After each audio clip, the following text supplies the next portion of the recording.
गौतम बुद्ध अपने ध्यान में बैठे थे कि वहां पर एक आदमी आया। यह आदमी अपने आलसीपन से बहुत ज्यादा परेशान था।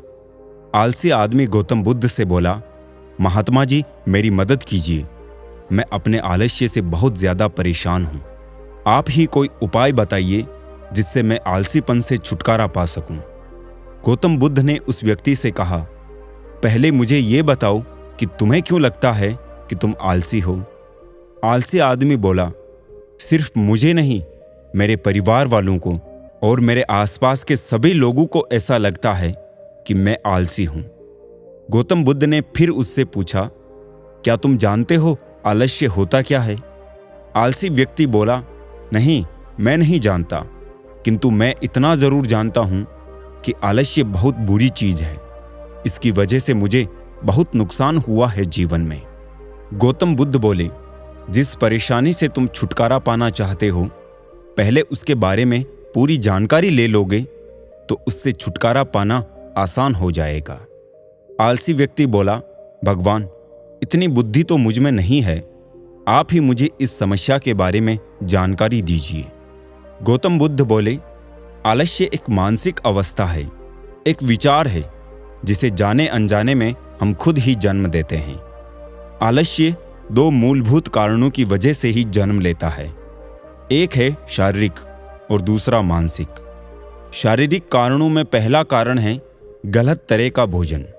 हम सभी जानते हैं कि हमारे शरीर को भोजन से ऊर्जा मिलती है, और ये ऊर्जा सजीव चीजों से मिले तो अच्छी, यानी कि प्राकृतिक रूप से जो हमें भोजन की वस्तुएं प्राप्त होती है, उनसे अगर ये ऊर्जा मिले तो हमारा शरीर इससे अच्छी ऊर्जा प्राप्त करता है।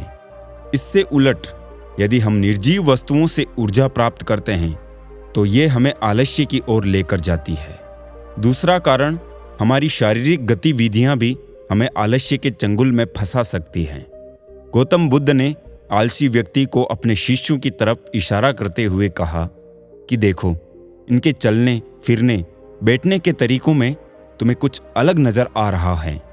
जब आलसी व्यक्ति कुछ समझ नहीं पाया, तब गौतम बुद्ध ने उससे कहा, मेरे शिष्य जब भी बैठते हैं तो वो रीढ़ की हड्डी को एकदम सीधा रखते हुए बैठते हैं।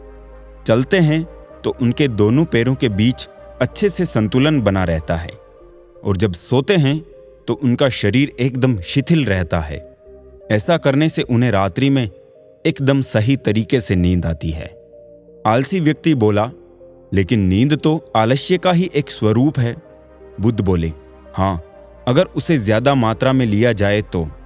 बुद्ध ने इस बात को आगे बढ़ाते हुए कहा, नींद कम मात्रा में लोगे तो तुम्हें अगले दिन थकान महसूस होगी, और ऐसा करने से ज्यादा आलस्य शरीर में आएगा। नींद ज्यादा लोगे तब भी यही परिणाम होगा।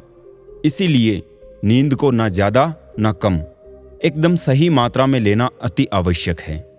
आलसी व्यक्ति बोला, हाँ, ये तो मैंने भी अनुभव किया है। बुद्ध बोले, अब मानसिक कारणों के बारे में जान लो। मानसिक कारणों में सबसे पहले है हमारी पुरानी गलत धारणाएं।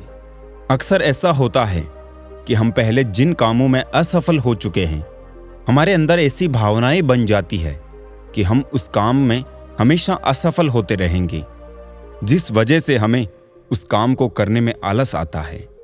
ऐसी धारणाओं से छुटकारा पाने का एकमात्र उपाय यह है कि हमें अपने मन को यह समझाना चाहिए कि पिछली बार हम जब उस काम में असफल हुए थे तो उसके बारे में जितना जानते थे, अब हम उस काम के बारे में उससे ज्यादा जानते हैं, क्योंकि असफल होने के बाद हम उससे काफी कुछ सीखे भी हैं। बुद्ध बोले, दूसरा कारण है आलसी और कामचोर लोगों की संगत। कई बार ऐसा होता है कि हम आलसी नहीं होते, मगर जिनके साथ हम रहते हैं हम उन जैसे बनने लगते हैं। इससे छुटकारा पाने का उपाय बहुत सरल है। कामचोर और आलसी व्यक्तियों से दूर रहे। ऐसे व्यक्तियों की संगत में रहो जो अपने काम को बड़ी लगन से करते हैं और तुम्हें कुछ सिखा पाए। गौतम बुद्ध ने तीसरा कारण बताते हुए कहा, यह कारण आलस्य के लिए सबसे बड़ा कारण है, काम को कल पर टालते रहना। यह कारण इतना शक्तिशाली है कि किसी भी व्यक्ति को बर्बाद कर सकता है। इससे बचने का सबसे आसान उपाय यह है कि जो काम जितनी जल्दी संभव हो उतनी जल्दी कर दिया जाए। गौतम बुद्ध ने आलसी व्यक्ति से एक सवाल पूछा। मान लो तुम किसी रेगिस्तान में फंस गए हो और तुम्हें प्यास लगी है, तो तुम क्या करोगे?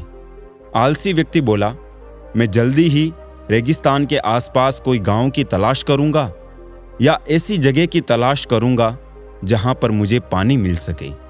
तो गौतम बुद्ध बोले, अगर तुम्हें काफी देर ढूंढने पर भी पानी ना मिले तब तुम क्या करोगे? तो आलसी व्यक्ति बोला, मैं तब भी अपनी तलाश जारी रखूंगा, क्योंकि ऐसी परिस्थिति में मेरे पास कोई और दूसरा विकल्प तो होगा ही नहीं। तो गौतम बुद्ध बोले, बिल्कुल सही, और यही है मानसिक स्तर पर आलस्य का चौथा कारण, किसी भी निश्चित लक्ष्य का ना होना। यह भी आलस की ओर लेकर जाता है। अब सुनो पांचवें कारण के बारे में।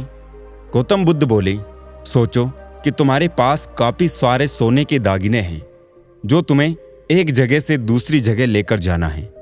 तुम चलते चलते थक जाते हो और किसी पेड़ के नीचे बैठ जाते हो। तभी तुम्हें दूर से तुम्हारी तरफ दौड़कर आ रहे डाकू दिखाई देते हैं। तो क्या तब भी तुम आलस करके वहीं बैठे रहोगे, या ऐसी परिस्थिति में तुम वहां से उठकर दौड़ने लगोगे? आलसी व्यक्ति बोला, जी मुझे वहां से दौड़ना ही पड़ेगा, नहीं तो मेरी जान और सोने के दागिने दोनों खतरे में पड़ जाएंगे। बुद्ध बोले, यानी कि तुम्हारे पास एक ठोस वजह होनी चाहिए दौड़ने के लिए। यही है आलस्य का पांचवा कारण, किसी भी काम के लिए ठोस वजह का ना होना। आलसी व्यक्ति महात्मा बुद्ध की बातों से संतुष्ट हुआ और वो बोला, महात्मा जी, अब मैं आलस्य के बारे में सब कुछ जान चुका हूं और अब मैं इन सभी कारणों पर काम करूंगा और अपने आलस्य को दूर भगा दूंगा।